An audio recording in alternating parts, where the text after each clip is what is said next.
Well, welcome to Focus Today. I'm your host, Perry Atkinson, and what a great honor for us to have today a legal scholar, David Bernstein. And we're going to talk about a book that is a must-read called Lawless, the Obama Administration's Unprecedented Assault on the Constitution and the Rule of Law. And I think we've all have sensed it, we've all known it, we've all believed it. There's a picture of it there on the screen. Let me encourage you to check it out at the bookstores. And you may want to get this as a Christmas gift and read it. There's one thing you may want to consider.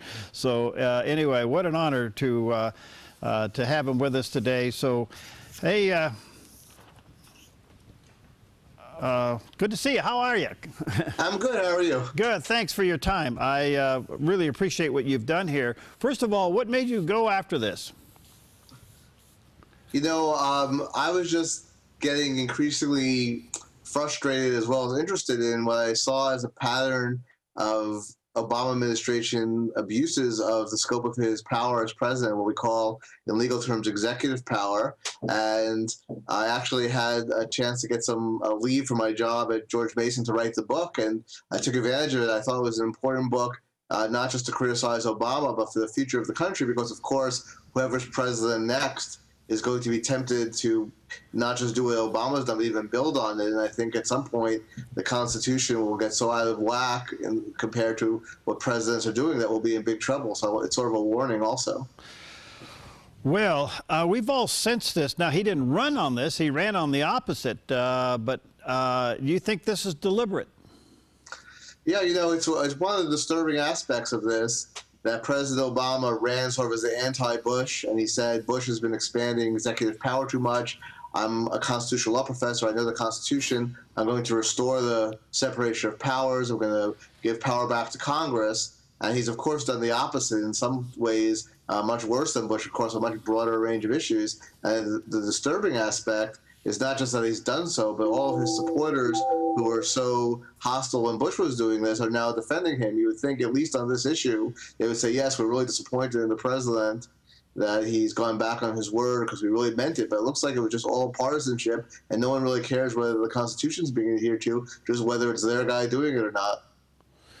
Okay, there's so much that comes out of this, David. One is he alone in this, or does he have a team of advisors that's helping him with this?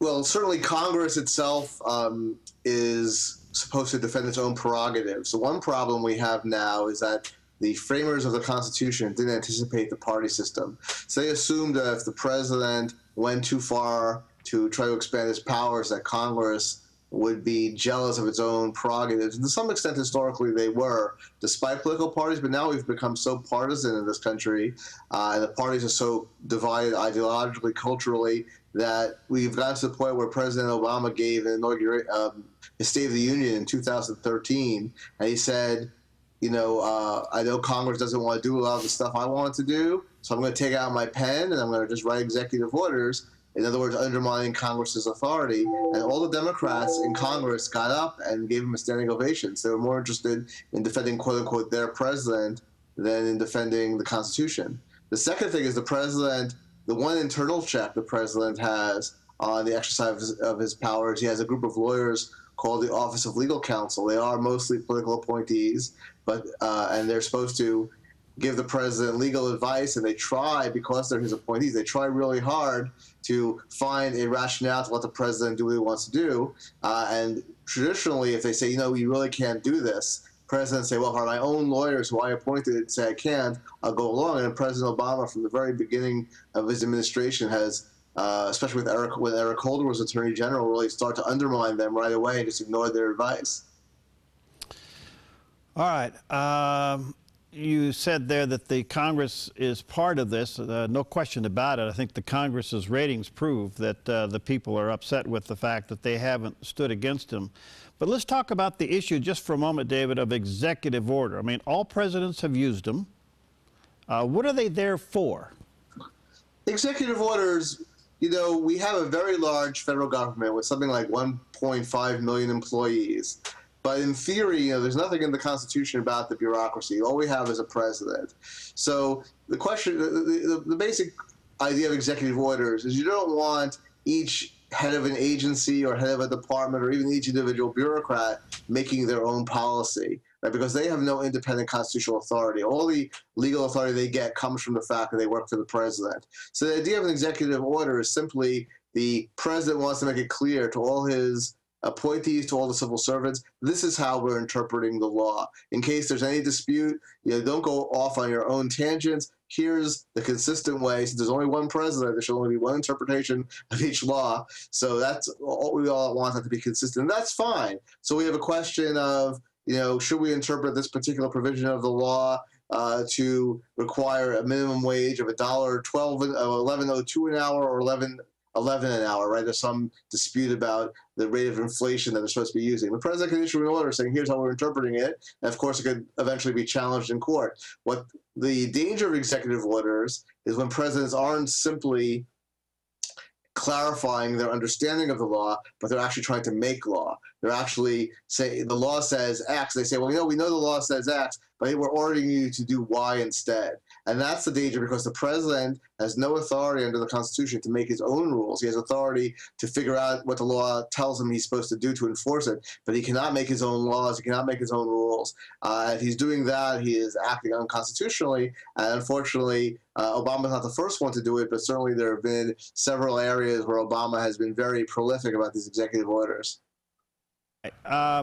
What's so interesting to us is when President Obama first started going down this road, I think most Americans, and maybe even some within Congress, was somewhat shocked that the president has this much power.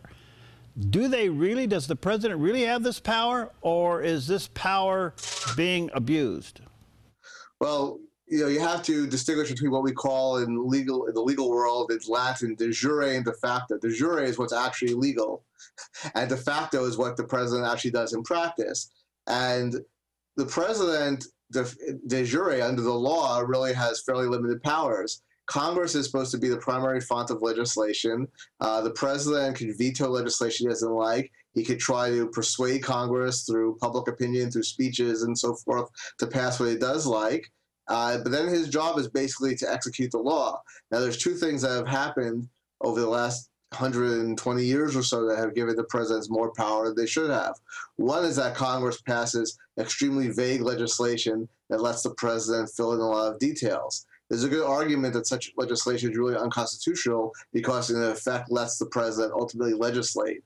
But the courts have upheld that. So that's considered legitimate in our system. But the second thing that's happened is that presidents have just done things unilaterally without even a fig leaf that they're interpreting an existing law. And that's been particularly true in the military context and foreign affairs. And the courts often have no basis for getting involved. There's no one with what we call standing, with a legal right to challenge it. But also the Supreme Court, to the extent they have ruled on these things, has unfortunately, in my opinion, said, well, we don't really know exactly what the scope of the president's power is, so we look to history. So if Teddy Roosevelt did it, and Woodrow Wilson did it, and Franklin Roosevelt did it, Harry Truman did it, and Congress didn't object, we assume the president can do that. And that's just wrong. The fact that a president abused his authority 100 years ago or 50 years ago really shouldn't set a precedent as to what the Constitution means, but that's what it's done. So and then, frankly, Obama's even gone beyond all that, which we could get into if you'd like. All right, so where's the blame? Is the blame that he's doing it and not being challenged? Is the blame the Congress letting it happen and participating, maybe even complicit? Where do we go with this? All of the above. Congress certainly can be more aggressive than it has been about challenging him. And one thing that they've done, which is a problem, is that when they do try to challenge his spending authority, they typically give him one of these huge bills at the end of the fall where every single agency is being funded. And then the president says, well, look, they're really just blackmailing me. They're telling me if I don't agree with them on Planned Parenthood or on some aspect of Obamacare, they're going to shut down the whole government. Now, they're not really shutting down the government. They're willing to spend money, and Obama's vetoing it. But politically, you can see why that's a relatively powerful message. Look, they're trying to shut down the whole government for those one or two items. So first of all, Congress should go back to its own laws and its own responsibilities and actually deal with the budget process in a competent way, giving relatively small, coherent bills. Here's funding for this agency, here's funding for that agency. And then if they have a fight with the president, they'll want spending money on something. Say, okay, well, you're not going to spend money on this immigration thing, or we're going to defund DHS, but not shut down the whole government. So that's Congress's issue. Then the president, of course, should exercise self-restraint. Wow. And then I think the third issue is that the media has not been vigilant about this. The media, first of all, definitely has a pro-government, pro-administration, pro-Obama bias. But worse than that, I think the media nowadays, there are so few jobs in actual newspapers, magazines, and whatnot, that a lot of them go back and forth in the political world and the media world. And the vast majority of reporters are Democrats. They get a job in politics. Okay. We're having a little bit of an audio problem with you. We'll get that fixed up. Let me take a quick break. We'll be right back. And our special guest today is legal scholar David Bernstein, and his book is entitled Lawless, the Obama Administration's Unprecedented Assault on the Constitution and the Rule of Law. We'll be right back.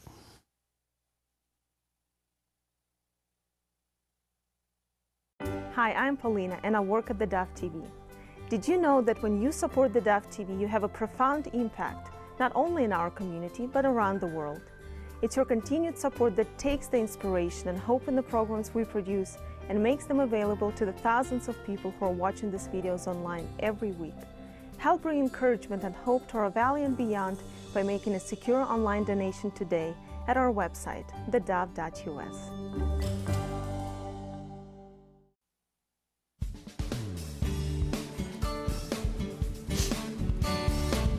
Okay, we're back, and what a delight to have with us David Bernstein. He's the author of an incredible book called Lawless, the Obama Administration's Unprecedented Assault on the Constitution and the Rule of Law. He took a leave of absence from his job to write this book, and there's a picture of it there on the screen. Check it out at the bookstores. A couple of questions that come out of this. Obamacare, was that lawlessness? I may have explained that. The action that the president took in military action in Libya without congressional approval, was it violation of the War Powers Act? What about the immunity that was and work permits given to hundreds of thousands of illegal aliens? Was that against the law and the Constitution? And the list goes on and on and on. We all have our concerns. David, boy, I need you for about 3 hours, so I'm going to try to condense this. What the president has done, I don't think there's any question that we believe that this president is operating on his own. He's governing through executive orders and the violations that seem to be unconstitutional, and a Congress that doesn't have the stomach to stand up for it. Are these things in general, are they impeachable acts? Sure, they're impeachable, but the fact is the impeachment process is broken because you need a majority of the House and two-thirds to send it to the Senate, and in the Senate you need two-thirds to actually convict.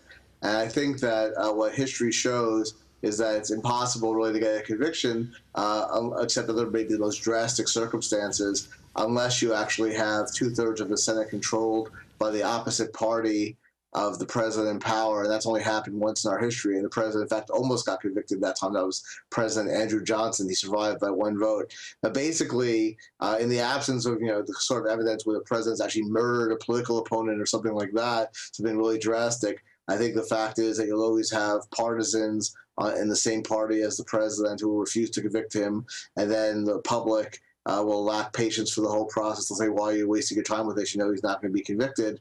So, sure, I think there's more than enough evidence to impeach and convict President Obama of violating the Constitution, but it's not practically going to happen. His actions have set precedents for some of the agencies that are within the federal government that are acting without approval of Congress. They're just doing their own thing. So the big question that comes out of this, the big question, can this be corrected, or has the presidency now forever been corrupted? That will remain to be seen. I'm hoping certainly it's not going to be corrected by someone like Trump. Not whatever your listeners think about Trump, he's not a constitutionalist. He doesn't He hasn't pretended to have any real interest in the Constitution. There are some other Republican candidates that seem to, like Ted Cruz, who wrote the introduction, the foreword to the book. But you never know what someone's going to do when they're in office. One of the disturbing aspects of President Obama is, again, he specifically ran on doing the opposite of what he actually wound up doing. His liberal constituency has been opposing presidential authority, of executive authority, in cases like, especially military foreign affairs, for decades. All of a sudden, he comes into office, they forget their principles. So it's one thing if President George W. Bush, who's a conservative Republican, comes in and expands executive power. You say, well, at least there'll be, he might be doing this too much, but there'll be a counter reaction, and maybe the next Democratic president will scale things back. When you have a situation where even the Democratic president is not just not scaling things back, but making things much worse, it's hard to see where the inflection point is, where you reverse things and go back to a more constitutionally valid system. So, is it irreversible? I mean, or does it just take fortitude of a leader? It would. I mean, look, we have examples in our history of leaders who have, in fact, voluntarily reduce the scope of their own power. We had George Washington, who refused to be a monarch. He said, I only want to be president of a republic. And then he retired after 2 terms, setting a precedent that lasted until FDR, because he wanted to set a precedent that we don't have presidents for life the way you would in a dictatorship. We had Warren Harding, who after World War I cut, as a huge expansion of government we had there, he cut the budget, he cut taxes, he released prisoners who had been put in prison for making anti-war statements. So we have occasionally had a counter-reaction, or the kind of leaders that we need who say, I put country and principle above my own power.